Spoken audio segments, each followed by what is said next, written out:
Ça fait 10 ans que notre vie est restée à ce 23 octobre 2011. Tous les mensonges qu'on a pu dire sur cette soirée ont éclaboussé toute notre famille. C'est toute la famille qui s'est retrouvée en prison et pas seulement mes 3 frères et moi. Et à l'arrivée, donc ça fait 10 ans. Moi, j'ai pas pu reprendre l'activité. Je suis présumé coupable et non pas présumé innocent comme normalement la loi l'exige.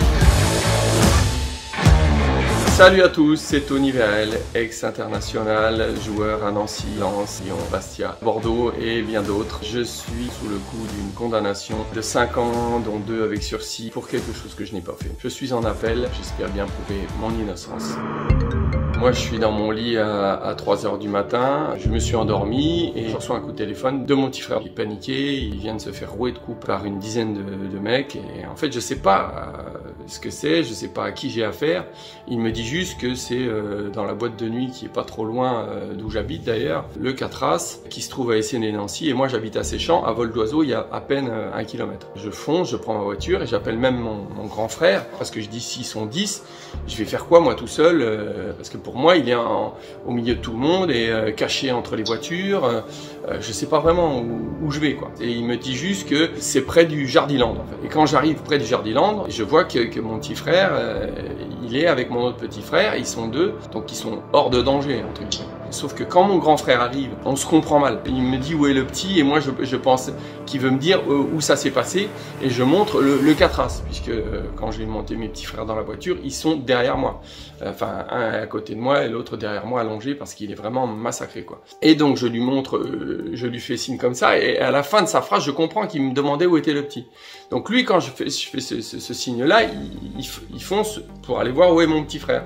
Sauf que en fait, il est dans la voiture. Donc moi, je le rattrape, je roule derrière lui, puisqu'on s'est parlé de voiture à voiture. Vraiment un mauvais concours de circonstances. Et il se dirige vers le parking, je le suis pour lui dire non, le petit est là, on est hors de danger, enfin il n'y a plus rien à craindre, donc reste là. Sauf que lui, au moment où j'arrive, il est déjà parti sur le parking, et à ce moment-là, on se fait agresser par les videurs qui sortent de la boîte de nuit alors qu'ils étaient à l'intérieur. Et là, je me fais gazer directement. Je ne sais pas vraiment ce qui se passe, je sais que je prends des coups, je reçois des barrières, et à un moment donné, j'entends un coup de feu.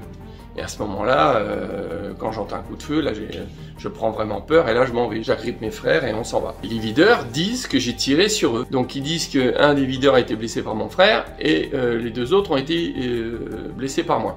Mais la version a changé, hein. Au début, c'était mon frère qui avait tiré sur plus de personnes, enfin après c'était moi. Et le pire dans cette histoire, c'est qu'il y a une vidéosurveillance. La vidéo de cette soirée-là, on l'aura malheureusement jamais. Je veux dire, puisque quand la police viendra réquisitionner la cassette vidéo, plusieurs jours après, ce que je comprends pas déjà, quand on arrive sur ce genre de RICS, comme ils disent, la première chose qu'on fait, c'est qu'on vérifie la vidéosurveillance et on réquisitionne de suite la vidéosurveillance, la cassette. Sauf que là, quand ils reviendront quelques jours plus tard, on va leur remettre une cassette et quand ils vont la visionner au commissariat, ils se rendront compte que c'est le concert des enfoirés. Donc là, on en rigole, mais je veux dire, à l'arrivée, la seule chose qui aurait pu nous innocenter ou prouver qu'on ait fait quoi que ce soit, c'est cette vidéosurveillance. Et en fait, on nous explique que cette vidéosurveillance ne marchait pas. Mais si l'enregistrement ne fonctionnait pas, on aurait retrouvé une vidéosurveillance datant de 1 mois, 1 semaine, 15 jours avant. Je vois pas ce qu'un concert des enfoirés faisait dans le magnétoscope de surveillance. Donc ça veut bien dire que la cassette a été changée. Donc qui a pu changer cette cassette? C'est quand même pas nous, les frères Vérel, qui n'y avons pas accès.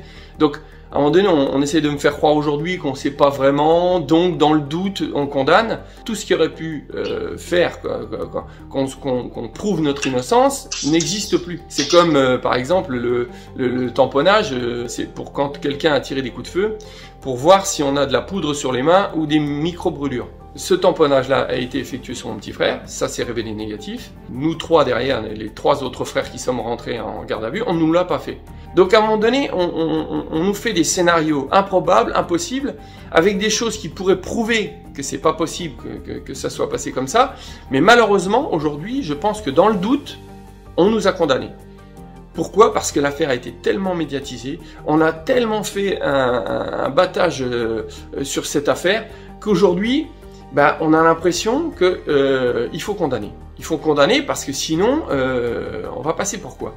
Et c'est ça qui me chagrine. C'est sûr que le fait que ça ait pris tellement d'ampleur, qu'il y ait un footballeur professionnel ex-international dans l'affaire, ça a pris des proportions que ça n'aurait jamais dû prendre. Moi, j'arrive pas à expliquer autrement que comme ça, parce que quand vous avez la possibilité d'avoir certaines choses à disposition, la vidéosurveillance, le tamponnage, tout ça, et que vous ne les faites pas, c'est qu'à un moment donné, vous étiez sûr de la version des videurs. Il n'y avait pas à remettre en cause quoi que ce soit. Sauf qu'aujourd'hui, on se rend compte qu'eux, ils ont changé tellement de fois leur version pour justement s'adapter que même, à mon avis, la police aujourd'hui doit se dire on s'est fait avoir. Tout comme les journalistes de l'époque qui ont inventé tout un scénario comme quoi j'étais ivre en boîte de nuit. On aurait retrouvé Tony Vérel en état d'ébriété avancé sur la piste de danse. Il n'aurait pas accepté de s'être fait mettre dehors et serait revenu pour se faire justice. Enfin, un scénario complètement débile. De toute manière, à partir de ce moment-là, j'étais devenu Tony le Gitan.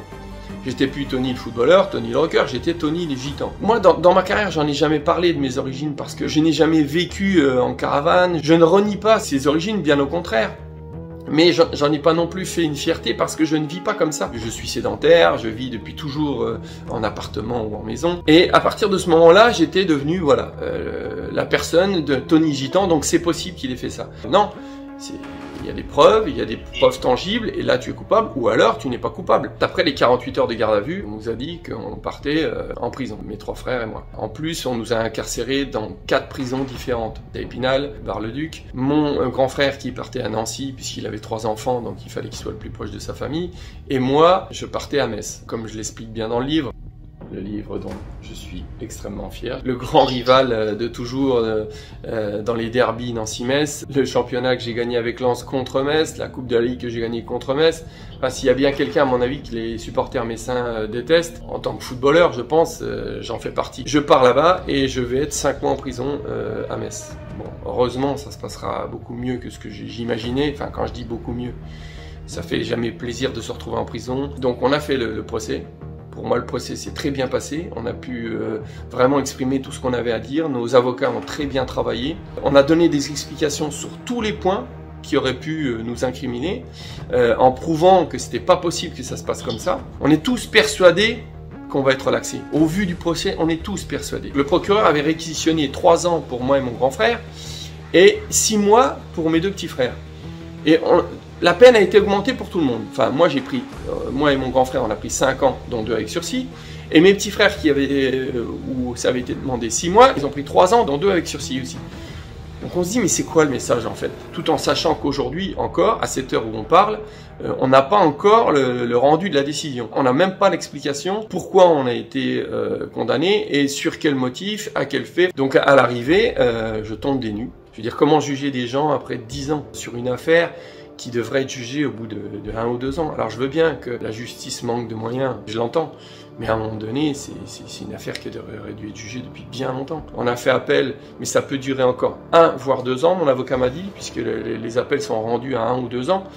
Donc ça va durer combien de temps? Je veux dire, c'est combien de temps pour terminer en plus sur un jugement comme celui-là? C'est affreux.